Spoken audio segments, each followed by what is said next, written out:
I've got to manage myself, I've got to manage my mind. The task is not easy, but to higher heights I climb. I'm determined to succeed, so no excuses, please. If you don't want success in life, then don't hinder me.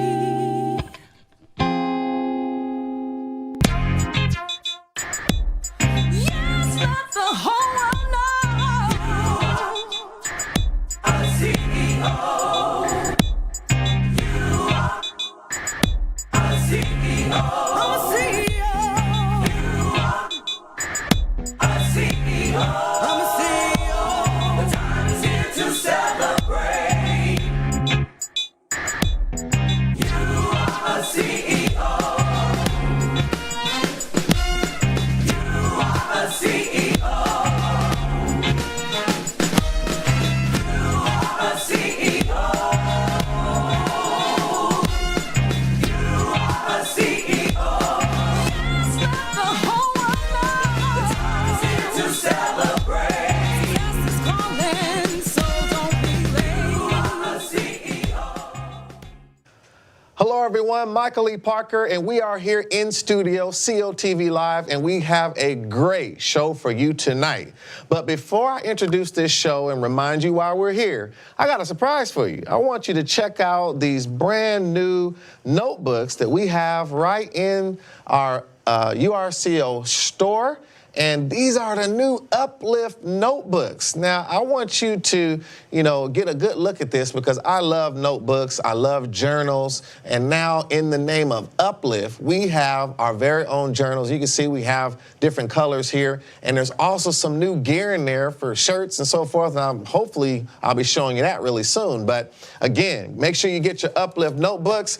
And again, tonight, I am so excited to be here. We are having a great show tonight because we are going to connect with what we said last week, selling to live or living to sell. And it's going to be a connection to what we talked about last week when we talked about, everything to do with the power of story. Now, some of you, when we had that show with Marcus Smith, you all remember that, we went into some deep places. We had some fun, but we also made it very meaningful. It was very, very intriguing. And many of you said, part two, even after you all knew I had a different show kind of lined up. But I got a secret for you. We're going to have a little bit of a part two because right here, right now, wouldn't you know it, I got Marcus Smith right here in studio with me. And so, Marcus, say hello to everyone. Hello, everyone. Good to be here again. Well, listen, I'm so glad to have you back here again. And what I asked you to do, because we're going to have another guest in just a moment, and it's going to be a wonderful show about selling to live, living to sell. But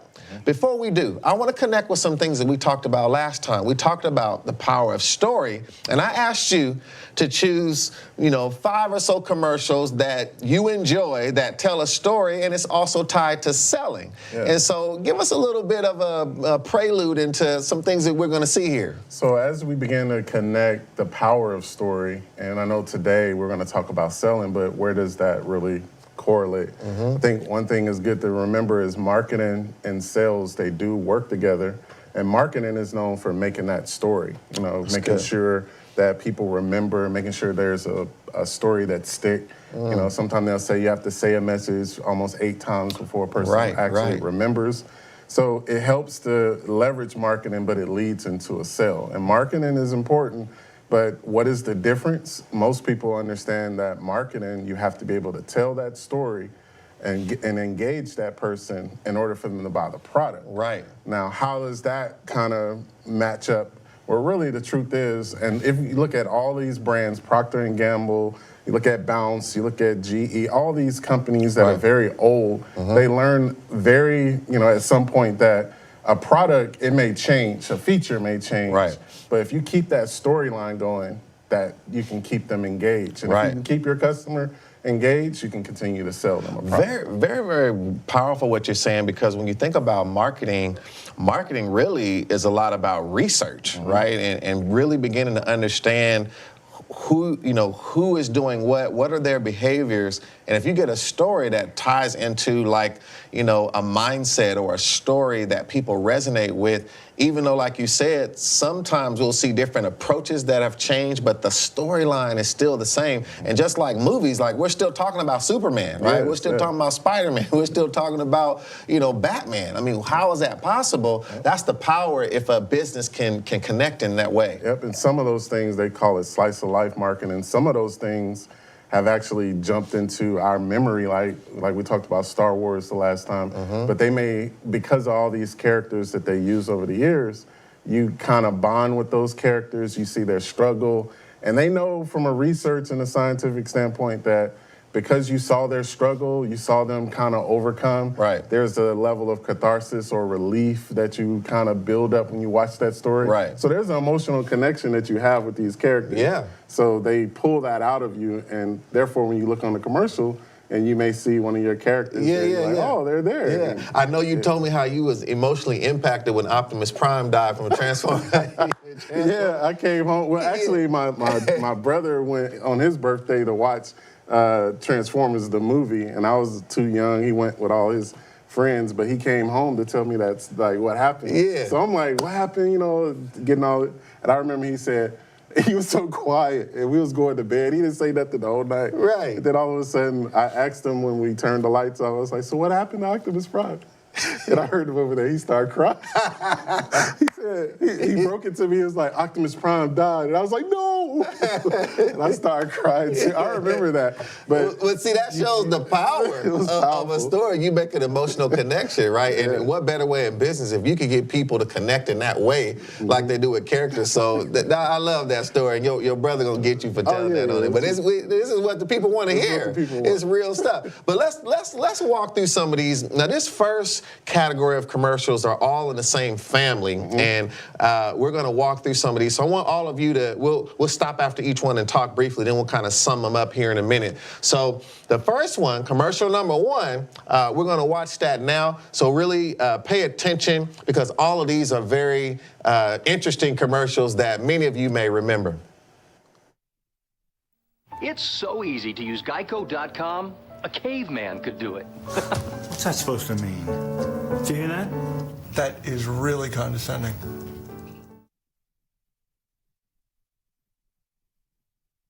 That first commercial, I mean, this is when the caveman first heard the GEICO person say it's so easy the caveman could do it. Now, what stands out to you about this story and how that all came together? They're really using a little bit of the underdog. At some point, you kind of really, feel sorry for the character, but what they're really doing is making sure that you seeing the overall arc of the theme is that it's easy. It's so easy, a caveman can do it. So this particular storyline is them actually watching it, and it's very funny. I know Yeah. there's some other ones, but the key is that it turned out to be something that they end up sticking with over a time period because everyone resonated with the caveman and they felt sorry for him. Absolutely. And wanted to see him kind of overcome this But it's challenge. really powerful what you're saying, and we'll watch a few more of those, is that it really wasn't about the caveman, it was about how easy it was. Yeah. And that's kind of the subtle storyline, but they made it into something that was fun. Let's look at another one that's the same way here. It's so easy to use GEICO.com, a caveman could do it. What? Oh, no, Not cool. I did not know you were there. I can change. I love that one because you can hear him still in the background throwing stuff. And again, but again, by it being emotional and funny like that, it's more impactful and memorable, wouldn't you say? Yeah, definitely. And that's one thing they was trying to get us to remember during that time. You had the .com boom, and it was trying to let you know that if you go to geico.com, it's very easy to do it. And that's one thing I thought that was pretty clever. But it also makes you feel like if you don't want to progress and move with the time, you're kind of stuck in a caveman mentality, and that's what some of the storylines kind of. Now that's really good. So it's like a subliminal sub movie in it or sub story of that don't get left behind type of thing. Exactly, and a lot of the companies. Remember, this is an old company. GEICO's been around for a while. So they needed to make sure that they find a new way of moving people on because a lot of their customers are from a different generation, older generation, so they're trying to get them to move on. No, that's good. Let's watch one more of those back from that time. Here's a third version. How can it be offensive if it's true? Okay, first of all, I'm not 100% in love with your tone right now. Tone aside, historically, you guys have struggled to adapt. Yeah, right. Walking upright, discovering fire, inventing the wheel, laying the foundation for all mankind. You're right. Good point. Sorry we couldn't get that to you sooner. Connie, your reaction? Sounds like someone woke up on the wrong side of the rock. GEICO. 15 minutes could save you 15% or more on car insurance. Oh, I love that one too. I remember that. It's his reaction at the end, like, "Oh, did she just say that? Yeah, he can't catch a break." And it just seemed like by it being on a show like that, it made it seem even more real. Exactly. Wouldn't you say? Exactly, and that's what it kind of culminated to that, because this was one of the later ones. Like at this point, everybody has like some investment into the character. Right. And they just kind of know that he's like, he can never get a break. Right. But I thought it was excellent the way they did that. But they're still staying to their theme. You notice he kind of mentioned, you know, if you want to stay behind the time, right, or whatever, they kind of use that same theme if you're not progressive enough. Yeah, yeah. And a lot of the older generation may feel like the character. They're like, well, what else can we do? I've done this for you. But I thought that was really clever. No, I really love that. I love that. Now, a lot of these commercials are older, so some of you out there, you're going to notice the quality a little pixelated, but you get the point. Yeah. We want to go back and give you some really historical examples. Let's look at another one that's kind of in a whole nother genre, and check this one out. That's Ursus Arctos man, grizzly bear, about 1,200 pounds. Try and act confident. Show your teeth and snarl. It should trigger a slide instinct. If that doesn't work, walk directly up to the bear and box him on his ears. Are you a forest ranger? No, but I did stay at a Holiday Inn Express last night.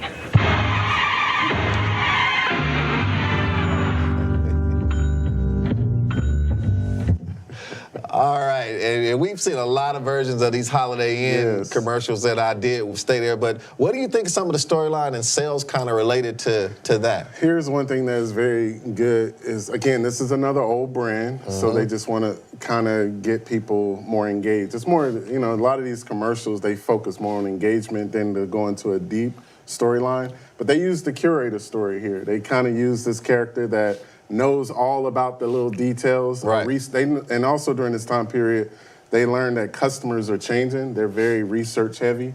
So now if you go to buy something, you kind of know a lot of details about it. Right. So they're using a curator model because that character kind of relates to who their ideal customer would be. A person that knows a lot about something, but may not be the expert, but they're a researcher. Right. So he's using all of the technical terms, and I love at the end of all those commercials because they're like, man, you must be really smart. You're a doctor in one of them, or you're a park ranger, and they're like, no, but I did stay in the Holiday Inn. Yeah, exactly. I do that every now and then. I'll say that in the meeting or something like that. How do you know it? Well, I stayed in the Holiday Inn. Exactly. And, you know, and it's almost like saying, you know, that you're going to have such an experience at the Holiday Inn that you didn't realize how it made you feel like you were more than you were. You know, it's almost like a subtle meaning there as well. Yeah, definitely the power of decision too. They kind of play on that a little bit. Like if you made a decision like this, you must be a pretty smart person. Yeah, absolutely. All right, we got the grand finale commercial here, and this commercial, you know, I think I missed this one, but it just did something for me, and Marcus dug this out for us, so we want y'all to pay close attention. This was really a masterpiece commercial, and we'll use this to close out this segment, hear a little bit more from Marcus. Take a look.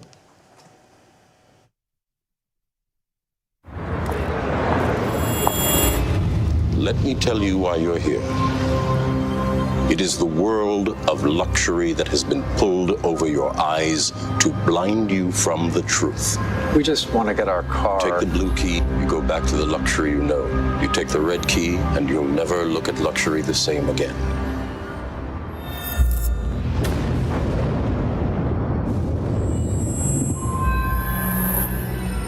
This is unreal. No, it's very real. This is what luxury looks like. This is what it feels like. And this is what it sounds like.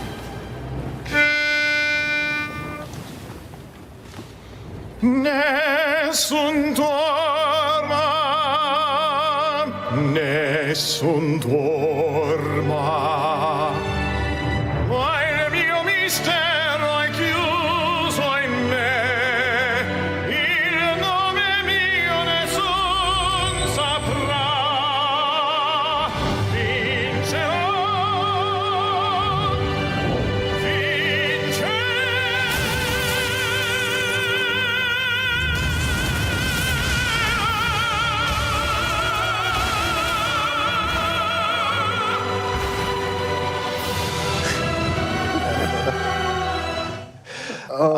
my goodness. That commercial just speaks for itself, that it's a powerful story for the Kia. I mean, they came strong on this one, Marcus. And so I know we got to wrap this segment up. This is such a powerful commercial, but tell me, break this down. What just happened here? So this is what we kind of talked about earlier. They use a character that you really have some type of emotional bond with if you ever watch The Matrix. But you notice they use a lot of memory hooks in this one. They use all the little key things about making a decision again, but they use the actual, instead of a blue and a red pill, they use the keys. So then if you notice, you saw some of the agents. There's a lot of Matrix, the bending spoon.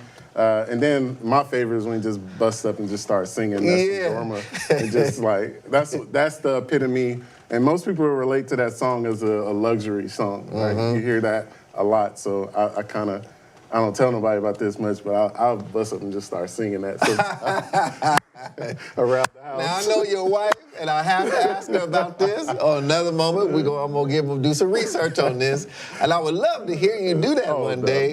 So we'll figure that out. But but don't you think with the song is so powerful too? So you got storylines, sub storylines. You're seeing some of the agents. You're seeing some of the things from the Matrix, but then music impacts the brain a certain way. So now the storyline with the music, and you've created something very impactful to the brain. People who make movies, commercial, even in marketing, they do a lot of research on just the human, how they respond. Right. So it's a lot of, music can create a release of some form of hormones that, like you have dopamine releases. Right. If you have some movies that leave you on a cliffhanger, they know that it's going to create a certain emotional response. Absolutely. So it's really good, especially if you're familiar with it. Again, commercials focus on slice of life, things you heard before, things that you kind of already put in your mind as luxurious, for example, here. And then sometimes they'll use it just to get you emotionally tied to it. So there's some commercials that you'll see that are very serious, even though they're talking about bounce or tide or something like that. But they'll use that. Yeah, and they know exactly what they're doing. And listen, Marcus, I want to just thank you for adding something to this show that was so creative and so impactful. I'm sure everyone really enjoyed these hand-selected commercials that you have. And these last couple of shows, what you've given, I really thank you. And so we'll be back to talk about more things again, and we'll keep telling stories. And so all of you out there, I hope you enjoyed this.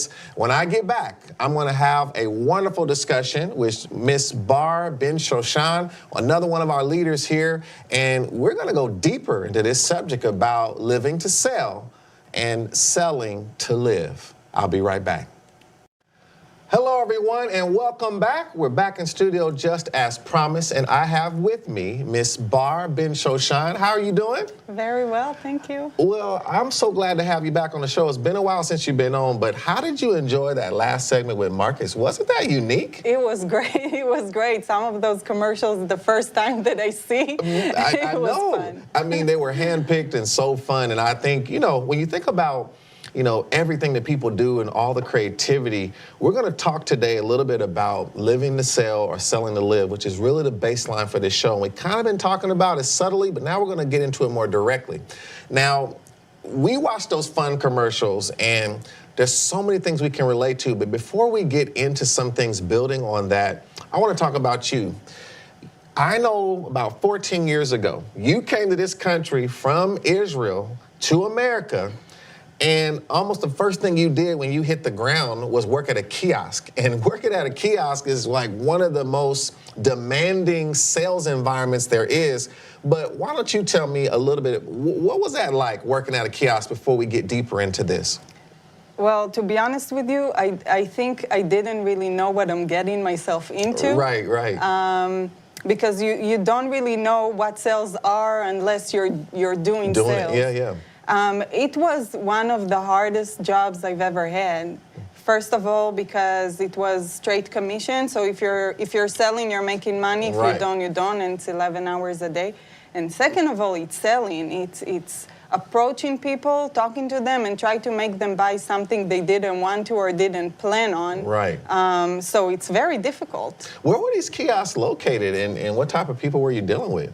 So they were located in the middle of a shopping mall. Okay. And whoever walked into the mall, that's who I dealt with. Wow, and that's sometimes when you go to some environments like you're at a hospital or you're at a fitness gym, you kind of know what's on the people's mind and you can kind of connect, but middle of a shopping center, you literally can meet anybody. And so was that difficult, like trying to sell when you don't even know who it is you're talking to? Right, because you know your product, but then you're trying to think about who can buy it out of the people that are passing next to you. So, and then you need to start and selling them on it.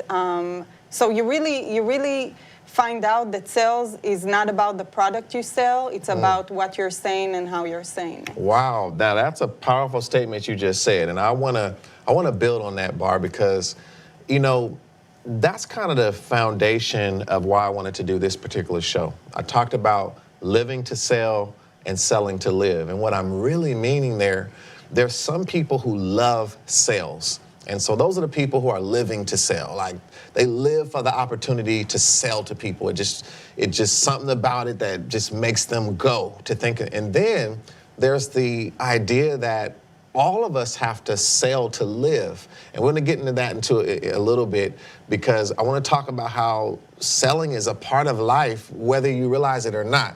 So what do you feel kind of your situation was? Were you selling because you loved it or because you had to? Definitely because I had to. I didn't like it at all. I had to grow into it. I didn't like talking to people. Right. I didn't like bothering people because they didn't plan on talking to me. So I need to stop them from whatever they're doing. It was uncomfortable for me. But I did find out that I am interested in the person in front of me. So if I show them interest, and people like to feel like you are interested in them. Right. So if I do that, I get their attention, and that's the foundation for me to continue and sell what I want to sell. Right, and I can tell you learned a lot from that and probably developed certain skills that either you didn't have or that you didn't know you had, and you could refine them. But when you think about the fact that you didn't even like selling, before we go deeper into how sales is all around us, why do you feel so many people have a bad connotation of sales? Like, as soon as you say sales, it's like, oh, you know, even you, like, I don't want to be dealing with trying to sell people or feeling like, you know, you're interrupting someone, making them uncomfortable. Why do you feel so many people have a bad perception of sales? I think it's because sales usually relate with someone being pushy, someone trying to make you do what you don't want to do, or rush you into make a decision. Right, right. Or really put himself on you, and you're not your own self. You're really affected by that person. Right. So I feel like that's what Yeah, that's the idea. like they're gonna put their pressure on you, their thoughts, their ideas to get you to do something that you wouldn't have done. Like, here's someone coming to force me into something. That's basically what you mean? Yeah, and even me, when I go somewhere and someone's being a little bit pushy, I think right away, oh, here we go, he's trying to sell me something. Yeah, and even when sometimes, as soon as someone says, you know, hey, I want to tell you about a product, or there's this wall that's in all of us at this point, right, that comes up. But let's talk about the other side of this. So we talked about people who, you know, live to sell, but I want to talk about selling to live. And my perspective on this that I really want to kind of demystify and pull the cover back on this a little bit is that it is simply not true that, you know, people don't like sales, because it's just all how you look at it. Sales is all around us, and really, everyone loves sales, or everyone has to love sales to live. And so I know you're aware of this, and so talk to me about the other side of this. How many ways must we really consider sales in everyday life? So one thing that I feel I did learn from kiosks is that sales is in everything. From the moment we open our eyes, there's sales somewhere. When I talk to you, I'm selling you what I'm saying. I would like to get your interest. I would like to get you to listen to me. Right. So I will try and talk to you in a way that will get that. So I'm selling you my words. Right. Or when I wake up in the morning and I get dressed, I consider the people who I'm going to meet. So I'm selling myself in a way.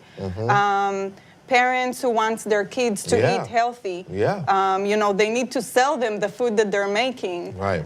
So it's in so many things. Right. So even as a parent that is, you know, telling their child a story to get them to eat their broccoli, is still sales, right? And even I know as an entrepreneur, literally, you know, I kind of have felt that way too, where I'm not, you know, I don't feel like sales is something that I you know, love, but by the same token, when I really think about it, I mean, it's probably the thing I have to do all the time. You know what I mean? I have to sell to my team to keep believing in the vision that I have. I have to sell, you know, to my team that working together is better than being divided. You know, there's, you know, sales in every relationship, a husband, a wife, parenting, as you mentioned, and even when we, you know, deal with the things that we buy.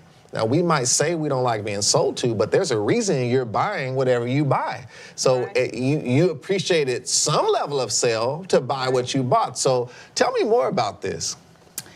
I kind of feel like selling is trying to get someone to do what you want them to do. So a lot of the examples you gave are spot on. I remember trying. You know, sometimes you need to call, let's say, you're a utility company. Right. You know the person on the other side, he's been talking to people all day long, but you want him to give you the best service. Yeah. You want to get what you want to get. Right. So if you're being overkind and you're asking them how they're doing, you can get them to give that to you. You just sold on that person to give you what you needed, which is a good service. Right. So everything that we do, at the end of the day, we're trying to do it to get something out of it. And it's not bad. There is nothing bad about it. And I think, now I want to build on that part of it because it almost sounds bad, right? Like everything we do, we're trying to, you know, it's what we're trying to get from someone or get from a business, get from a... But it's really true that all of us need things, all of us want things, and it's nothing wrong with conveying what you want or need for a person to be successful, a business to be successful, a family to be successful. So we have to change our perception of it's really not sales that we don't like. It's when people are forceful and try to get us to do things we don't want to do. It's when people don't have integrity. It's when people are not honest. It's when people try to you know, trick us into something that, you know, is not really good for us. But I think if you have something that I need, if you knew about something that can improve my health, I would feel bad that you didn't tell me. You know what I mean? Like, I don't see that as sales. It's almost like, well, if you're a friend, why wouldn't you tell me? Like, sell me on that. Like, so it's a different way of thinking, don't you think, to kind of switch what we really mean when we say we don't like sales. Right, because sales has a lot to do with trust. When you're feeling like someone's trying to force something on you, you don't really trust them. So if I went somewhere to buy this cup, this beautiful You Are CEO cup, but someone was forcing me to buy it, and then I met you, which I trust, and you would tell me, Bar, you have to go to this place and buy this cup. It's the best cup I've ever had. I'll go and buy it right away because I trust you. So sales... I think that salespeople got a bad name, really. Right. And that possibly because of some bad people who were in sales. Right. But at the end of the day, it's just receiving information and making a decision for something that you probably need or want. I really love how you just put that, you know, it's an exchange of information. Really, that is so true. You know, sales is about an exchange of information. It's also about diagnosis, like how to diagnose someone's problem, like a doctor would do. Any person that's good in sales, they don't have all the answers. They really have questions that intrigue and bring someone in to show them that I understand your problem and here's how I can solve it. And you have to do that as a father, as a mother, as an entrepreneur.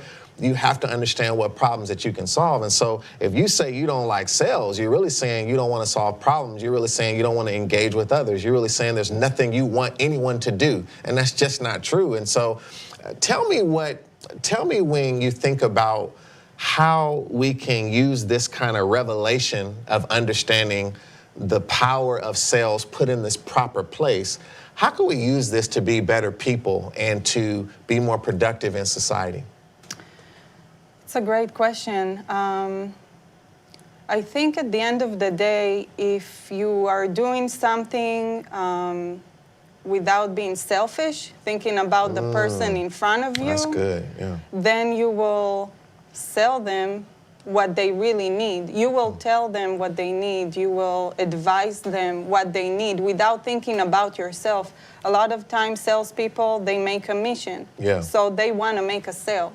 But when you're doing it with not coming from that place, all you do is giving good advice, and you're being a good friend, and you're being a good coworker, or a good parent, or a good brother. Yeah, yeah. I think that's very well said, because, you know, if someone truly was a good salesperson and they knew that you weren't a fit for what their product delivered, they would tell you that and not waste time trying to get you to get something you don't really need, like a father would do, or a parent or a friend would do.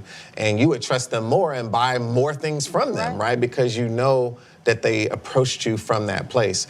And I think it's so important, you know, as people, that we all learn how to, you know, really make sure we understand the things that we're trying to do in our life, the people we're trying to impact, and thinking about how can we show up in life in a way where we know what information to give at the right time. I love the example we start off with parenting, because if you don't know how to sell that child on a better future, then their future is not gonna be better. And so I think it's so critical that we tap into that. So give me some final thoughts of what do you feel that when we think about living to sell or selling to live, what do you think people need to walk away from when they think about these two things now? And we talked about, what are some things that people should walk away from this show and saying, wow, what did I get? What did I just hear? That's a deep question. I already got away from selling to live. No, I'm sorry. Living to sell, yeah. Maybe change the perspective of selling, and understanding that when you're doing it, being honest and thinking about the other person, then everyone can benefit from it. And I really like what you mentioned earlier about sometimes you don't have what's needed. So it's important to say that too. Yeah. And maybe change the perspective about selling, and try to think about giving an example as a selling, because the way that we live is also an example to others. That's good. Yeah, yeah. So you're even saying, you know, the way I carry myself is a sale, right? I'm selling to you to follow a positive example, you know, or the way I dress, the way I carry myself, the way I speak. That is all a brand, you know, and we often talk about that in URCO, like Bar Inc. or Michael E. Parker Inc. Like, who are we running the business of ourselves? And so I think that is very critical what you're saying. And so give me just a final thought about the brand that you want to create now that you're not living to sell, you're selling to live. What is the brand that Bar wants to start creating in her life? The brand that I want to create, I really want to be a brand that is there for others. That's good. I want to be a good support. I want to be a good advice. I want to be a good example. And it's a work that continues. It never ends. And I also want to have good salespeople around me, right? People that I can buy good examples from. That's good. So, yeah. No, very well said. No, thank you, Bar. That was very good. And I think that's a new way of everyone looking at themselves is, you know, what are you selling, you know, in terms of your character, your integrity, what you're about, what you're trying to do, and then what are you buying as well? Who are you around? Who are you letting invest into you? So I really appreciate this. This was a wonderful, wonderful show. Thank you so much, Bar, and you have to come back again. We talk about some of this some more, but I want to thank everyone out there for tuning into this show. This has been a great show, and I hope you saw the little twist here and what this was really about. We had a lot of fun on this show. I want to thank Marcus Smith and Bar Ben ShoShan for everything they shared with us here today. And I want to invite you to make sure you come to our next show. And our next show is A Workplace Divided by COVID-19. And we're going to talk about some really deep topics. There's a lot going on all around the country, even around the world. Due to COVID-19, the workplace has changed forever, it seems, but we're going to dig into it. So until now and then, I want to make sure that all of you get out there and tell people about You Are a CEO, because COTV is going to keep bringing you things that will help you be more successful in every area of your life. And make sure that when you think about every area of your life, there's no place that we can't do better. There's no place that we can't do more. And that's why we want to sell the truth about who we want to become and want to keep buying things that actually make us better. And having said that, get out there and let the whole world know that you are a CEO. Yes, let the whole world know. A CEO. You are a CEO. I'm a CEO. You are a CEO. I'm a CEO. The time is here to celebrate. You are a CEO. You are a CEO. You are a CEO. You are a CEO. Yes, let the whole world know. The time is here to celebrate. Yes, it's calling, so don't be late. You are a CEO.